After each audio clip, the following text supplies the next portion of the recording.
La democracia es como el amor, decae cuando se da por supuesta. Por eso tenemos que hablar más de la democracia y agradezco mucho a la Fundación Herrera Oria que me dé esta oportunidad de hablar de Salvemos la Democracia en este auditorio y poder grabarlo y hablar con ustedes y presentarles estas ideas que nacen de una cierta insatisfacción. La insatisfacción al leer libros que tratan sobre la democracia y sobre la filosofía política y observar que de alguna manera tienen todavía el foco puesto en una serie de teorías y de criterios que pertenecen casi al final de la Segunda Guerra Mundial y que hemos repetido por tradición, pero que no se corresponden con las necesidades y con la comprensión de la democracia y del cambio social en el mundo contemporáneo. Bien, vamos a empezar rompiendo una lanza un poco ruda, pero que intentaré explicar, porque la primera idea que quiero que quede clara es que la democracia no es el gobierno del pueblo. No lo es. Pensémoslo bien, quizá con un ejemplo que nos pueda ayudar. Si nosotros necesitamos una ayuda para limpiar la casa, bien porque tenemos trabajo, porque no nos apetece hacerlo y queremos contratar a una persona que nos ayude con la limpieza, pues esta persona limpiará nuestra casa y desde luego nosotros no podemos decir que limpiamos nosotros la casa. Tal vez, si esa persona está en contacto con nosotros habitualmente y le decimos cómo queremos que limpie y de qué manera, etc., podemos pensar que nos representa en la limpieza, que limpia en nuestra representación. Pero en realidad en las democracias contemporáneas, cuando existe esta desconexión con aquellos que ejercen la política, es difícil, es casi ilusorio decir que nos representan. Y desde luego, igual que no puedo decir que yo limpio mi casa si tengo una persona que la limpia, es un poco absurdo decir que gobernamos cuando realmente no ejercemos ese gobierno. Sí que es verdad que yo soy soberano para contratar a una persona u otra. Y en ese sentido sí que, como dice nuestra Constitución, la soberanía pertenece al pueblo. Pero eso no es lo mismo que decir que gobernamos. Eso no sucede en las democracias contemporáneas. Es verdad que sí sucedía en otras. Siempre hablamos de la democracia ateniense. Pero cuando hablamos de la democracia ateniense tenemos que tener en cuenta que nos referimos a un breve periodo de la historia. El tiempo de Pericles, aquel que Aristóteles señalaba como el de la democracia radical. Y bien, efectivamente, si nosotros ahora no gobernamos porque no nos interesa en primer lugar gobernar, porque no queremos, porque exige demasiado, podemos decir que en la democracia ateniense la asamblea sí que gobernaba, porque podía decidir sobre cualquier cosa, podía decidir expulsar a una persona de la ciudad y podía hacer leyes que hoy sentiríamos que violentan los derechos humanos, del tipo de la ley ateniense que obligaba a todos los varones a casarse, que yo animo a todo el que quiera que se case, pero como ley obligatoria me parece un poco severa. O aquella que decía que si querías viajar fuera de Atenas solo podías llevar en tu petate hasta 3 mudas. Pero había muchas leyes de este tipo en Atenas y la asamblea podía decidir sobre cualquier cosa, cuestiones públicas y cuestiones privadas sin ninguna limitación, porque cuando el pueblo reunido toma una decisión, ¿qué se puede anteponer a ella? ¿Qué se puede afrontar a ella? Bien, pero pensémoslo bien. ¿Realmente todos los atenienses participaban en la asamblea? Lo cierto es que no era así. En primer lugar, solo participaban los ciudadanos, aquellos que eran padres de familia. En segundo lugar, no participaban las mujeres, ni los menores de edad. Y no participaban los metecos o extranjeros, ni los hijos de metecos o extranjeros. Así que simplemente quitando a las mujeres ya nos damos cuenta de que la democracia ateniense tenía bastantes deficiencias en este sentido. Pero hay más que decir. ¿Por qué en tiempos de Pericles la asamblea era multitudinaria?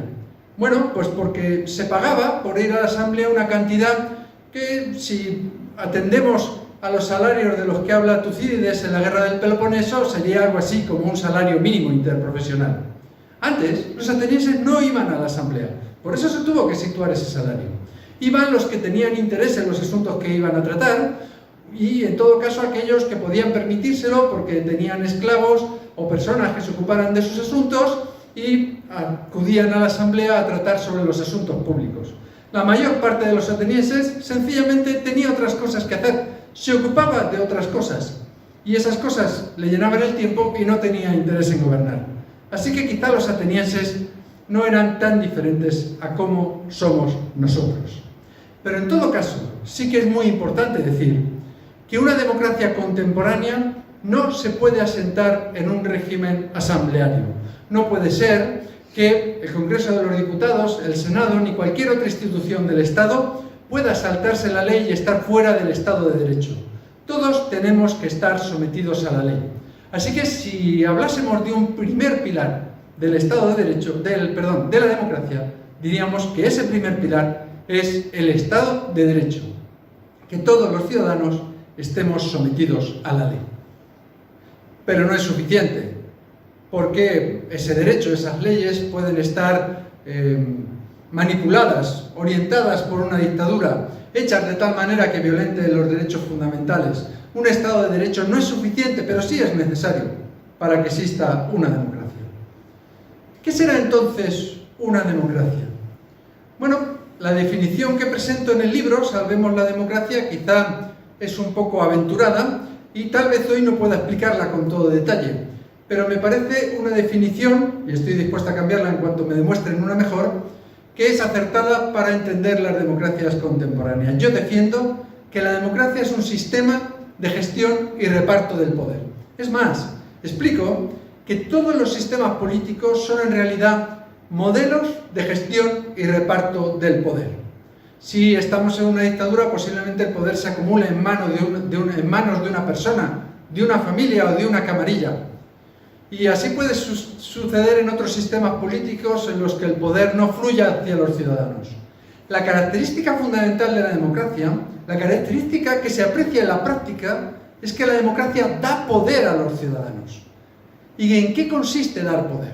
Bueno, el término poder es un término complejo para la filosofía contemporánea y sin duda si ustedes se acercan a cualquier librería especializada en filosofía, encuentren un buen número de libros que tratan sobre el asunto del poder. Pero el poder se puede definir de una manera sencilla que a nuestros efectos sirve estupendamente. El poder es la capacidad, es el horizonte de nuestras capacidades de acción. El poder es el horizonte de nuestras capacidades de acción. Y en democracia sucede que nosotros tenemos muchas capacidades de acción. No solo podemos comprar lo que queramos siempre que tengamos poder adquisitivo, también podemos usar servicios, también podemos comprarlos, podemos viajar, pero podemos fundar asociaciones, partidos políticos, sindicatos, instituciones educativas, empresas e instituciones sanitarias. Es decir, un ciudadano con el poder que tiene o varios ciudadanos uniendo su poder son capaces de asumir grandes fines en una democracia. Y eso le distingue fundamentalmente de cualquier otro sistema político en el que los poderes de los ciudadanos, el horizonte de sus capacidades de acción, está severamente limitado. A veces nos quejamos de una democracia, pero si pensamos en este poder que tenemos a manera individual y cuando nos unimos en colectivos y lo comparamos con el poder que tienen aquellas personas que viven en regímenes no democráticos, nos daremos cuenta que podemos estar muy agradecidos a la democracia. Pero si lo pensamos bien, cuando nosotros repartimos tanto poder entre los ciudadanos, lo que sucede casi de inmediato es que aumenta el conflicto social.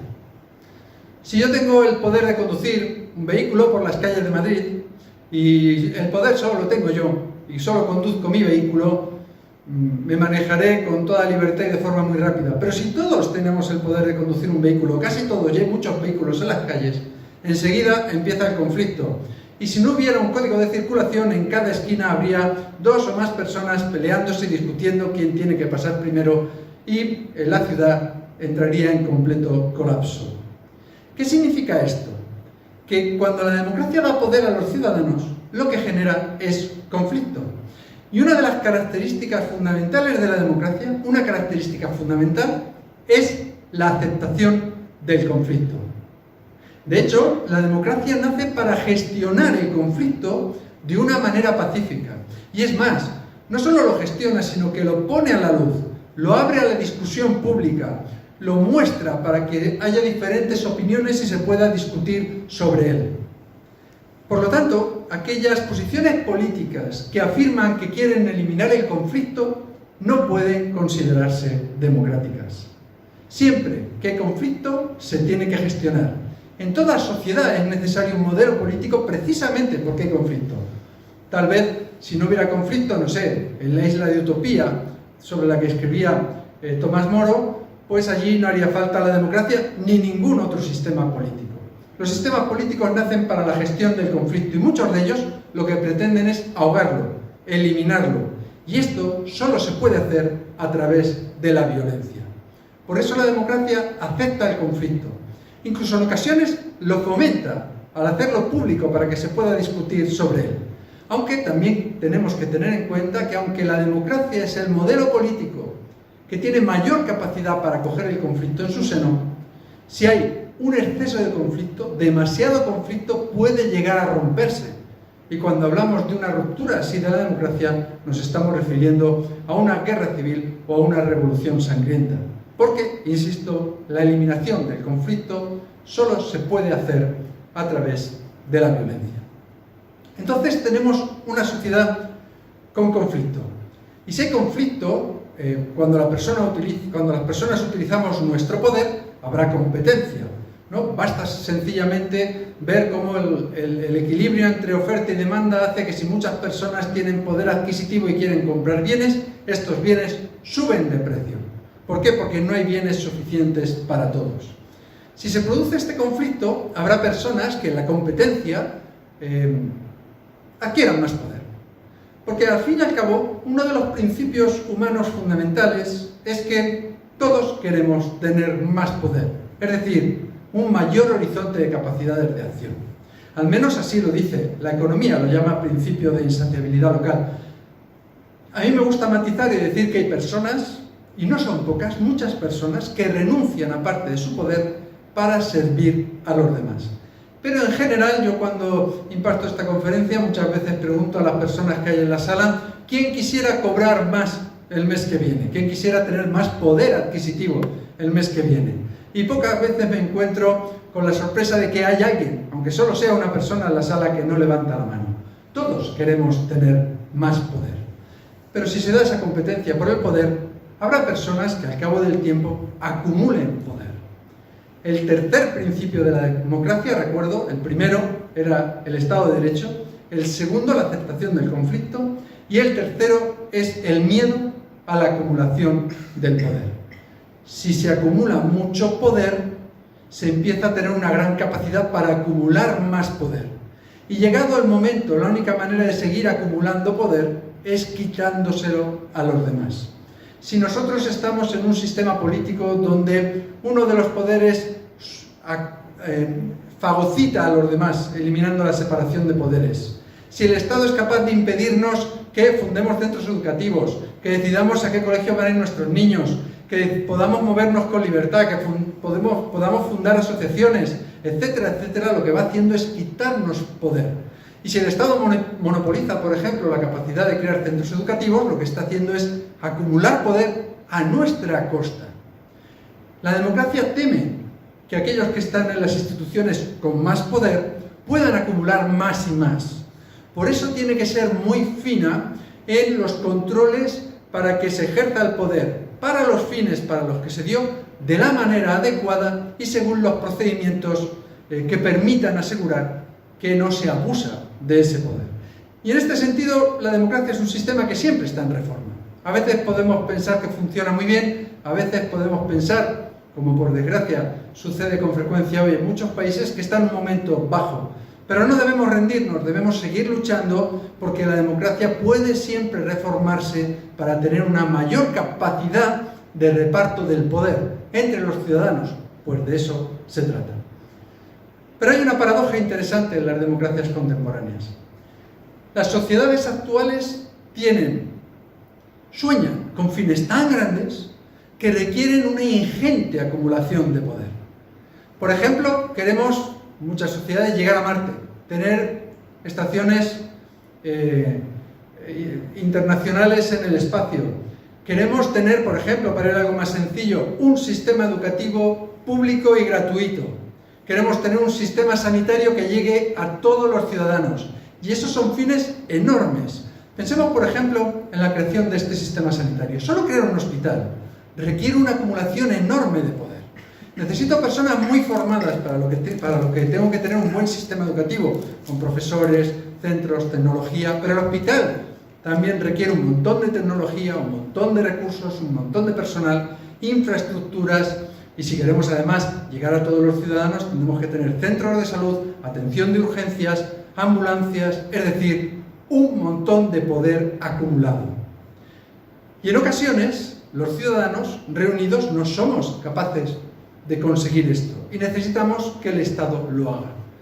Es decir, vivimos en un momento en el que, al mismo tiempo que tenemos que controlar el uso del poder, nos vemos, por nuestros fines, por nuestros deseos, llevados a acumular poder en determinados espacios, en determinados lugares, en muchas sociedades, fundamentalmente en el Estado, para conseguir esos fines tan grandes, que son grandes en muchos más ámbitos. También queremos tener deportistas olímpicos, que significan centros de alto rendimiento deportivo, que significa becas para que puedan entrenar a aquellos cuyos deportes no pueden ser profesionales, etcétera. Muchos espacios donde queremos acumular poder. Esto significa que necesitamos afinar una y otra vez y ser muy cuidadosos en mantener los sistemas adecuados para controlar ese poder.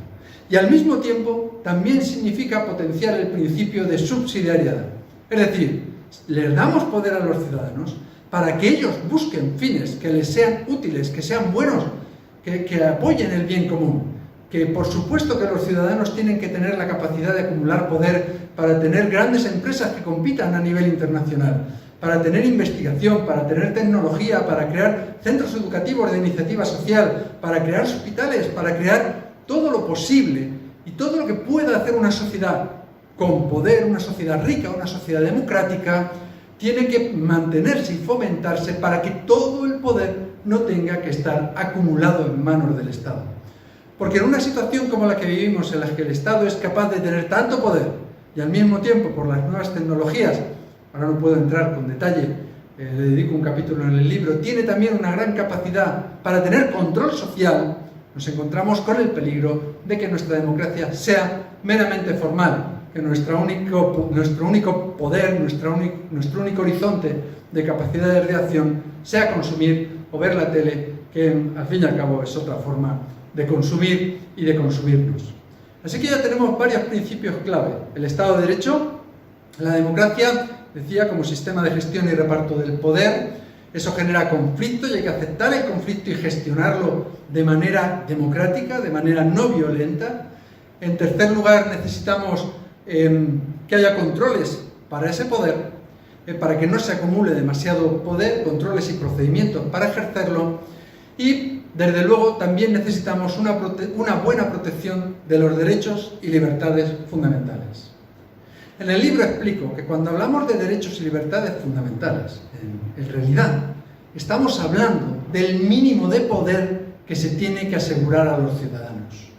Aquellas posibilidades de acción que tienen que estar aseguradas para los ciudadanos. Hace no tantas décadas, a finales del siglo XX, se hablaba de que los derechos fundamentales deberían de ser algo así como un coto vedado, es decir, un espacio que no se pueda reformar, precisamente para asegurar ese poder de los ciudadanos. Hoy asistimos a que muchos estados, porque han empezado a acumular tanto poder, empiezan a reinterpretar, a modificar de una manera importante y sustancial, y muchas veces no con un acuerdo político, sino por algunos partidos, sin generar un consenso con los demás, empiezan, decía, a reformar estos derechos y libertades fundamentales, mirándolos de otra manera, transformándolos y poniendo, realmente cuando tocamos este mínimo de poder que tienen los ciudadanos, ponemos en peligro las mismas bases de la democracia.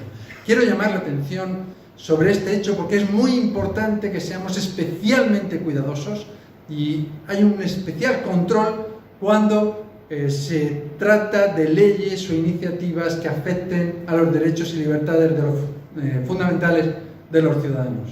Que por otro lado tenemos que aceptar que son también parte del discurso público y que en su interpretación y en su aplicación también cabe el conflicto.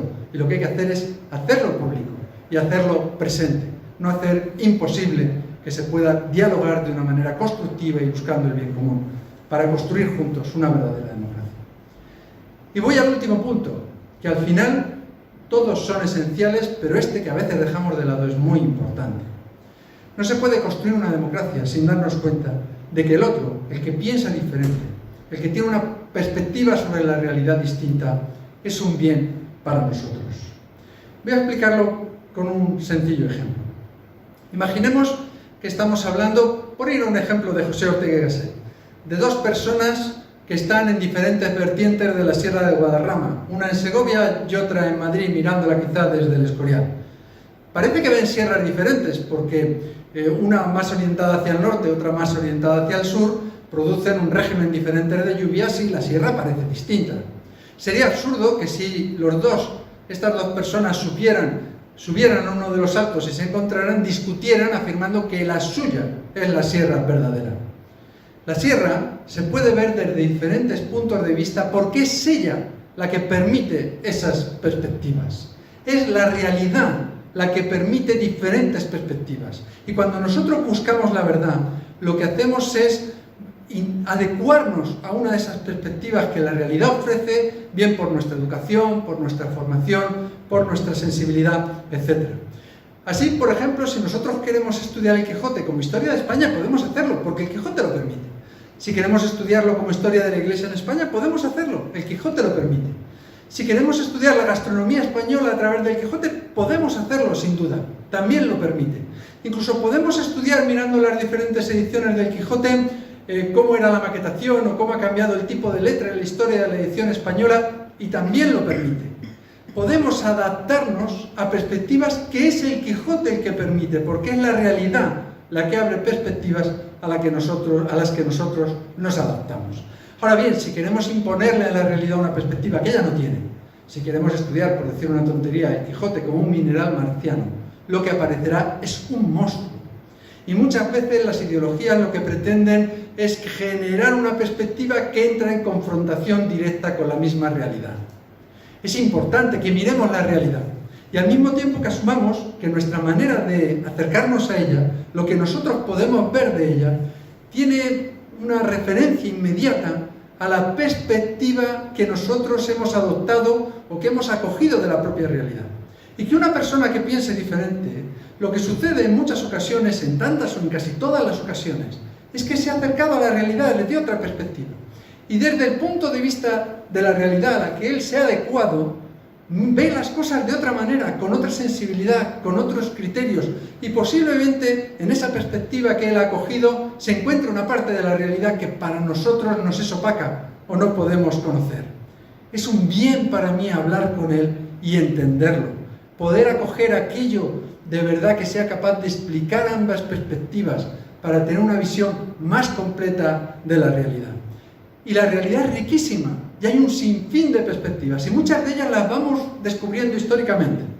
Recuerdo un viaje a Albacete, que es la ciudad donde residen mis padres, donde yo nací, por estas autovías completamente rectas. Yo, pues en cuanto cojo esta autovía y se amplía el horizonte, no puedo más que recordar mi niñez y me viene una sonrisa a la cara.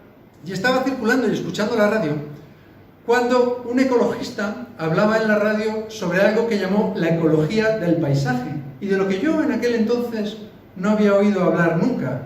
Se refería a que el aumentar de una manera descuidada el número de generadores eólicos, estos enormes, por decirlo así, molinos, que aparecen por todas partes, es fantástico para producir energía limpia, pero modifica el paisaje y tenemos que tener cuidado con donde los ponemos. Y justo en ese momento yo penetré en un auténtico bosque que hay en esta autovía de generadores eólicos por todas partes que rompían completamente con esa visión fantástica de toda la llanura manchega. Y me di cuenta de que efectivamente allí había una perspectiva de la realidad que este hombre me había proporcionado y que yo, por falta de formación o de sensibilidad, no habría apreciado hasta ese momento. Hay que aprender de los otros si queremos construir el bien común, si queremos sostener una democracia. Hay que pensar que los demás son una oportunidad para nuestro crecimiento, para aprender de ellos y de esta manera dirigirnos a reformar y mantener a salvo esta democracia, teniendo en cuenta estos principios de los que he hablado y que recuerdo para terminar. En primer lugar, el Estado de Derecho. En segundo lugar, pensar que la democracia es un sistema de gestión y de reparto del poder, que por lo tanto genera conflicto y hay que aceptarlo, pero también hay que cuidar que el poder no se acumule. Al mismo tiempo hay que pensar en los derechos y libertades fundamentales como ese mínimo de poder que tenemos que hacer todos. Y a la hora de construir la democracia y de hacer política, darnos cuenta de que el otro siempre es un bien. Muchísimas gracias.